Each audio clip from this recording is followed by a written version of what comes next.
Pelemahan indeks harga saham gabungan selama 2 hari berturut-turut menggambarkan harapan pasar pada kondisi ekonomi Indonesia. Data ekonomi nasional triwulan pertama 2015 memperlihatkan perlambatan pertumbuhan ekonomi, terlihat dari turunnya kegiatan sektor real dan konsumsi rumah tangga yang merupakan penyumbang terbesar kegiatan ekonomi.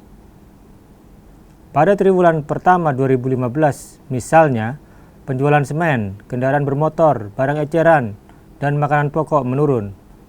Konsumsi bahan bakar premium dan Pertamax juga menurun ketika pemerintah menurunkan harga bahan bakar minyak. Begitu pula kredit investasi. Belanja konsumen yang menurun menurut survei Bank Indonesia terjadi di kota-kota besar di Jakarta, Surabaya, Medan, Lampung, Makassar, dan Denpasar. Pasar keuangan kini menunggu laporan pertumbuhan ekonomi oleh Badan Pusat Statistik. Bank Indonesia memprediksi pertumbuhan ekonomi nasional pada kisaran 5,4 sampai 5,8%, tetapi lebih condong ke bawah. Sementara itu, Bank Dunia mengoreksi prediksi pertumbuhan ekonomi Indonesia menjadi 5,2% tahun ini, turun dari perkiraan sebelumnya sebesar 5,6%. Krisis hutang Yunani dan keputusan Bank Sentral Amerika Serikat ikut mempengaruhi sentimen pasar.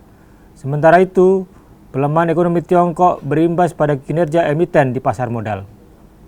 Faktor luar negeri tidak dalam kendali kita seutuhnya, tetapi keadaan dalam negeri berada dalam kontrol pemerintah dan otoritas keuangan. Pemerintah memiliki sejumlah modal untuk memenuhi harapan pasar.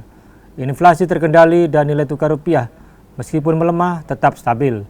Pengesahan APBN perubahan 2015 berjalan mulus di DPR. Langkah menghapus subsidi BBM dan menetapkan harganya mengikuti harga keekonomian disambut positif pasar. Sayang, langkah itu tidak diikuti kesiapan produksi dan distribusi barang, sehingga harga tidak ikut turun ketika harga BBM turun. Rencana besar pemerintah membangun infrastruktur dan rencana belanja barang pemerintah yang meningkat tajam diharapkan menstimulus perekonomian. Sayangnya rencana itu belum terwujud sampai berakhir triwulan pertama. Pada saat yang sama muncul kekhawatiran kekurangan pembiayaan karena target pajak tak terpenuhi.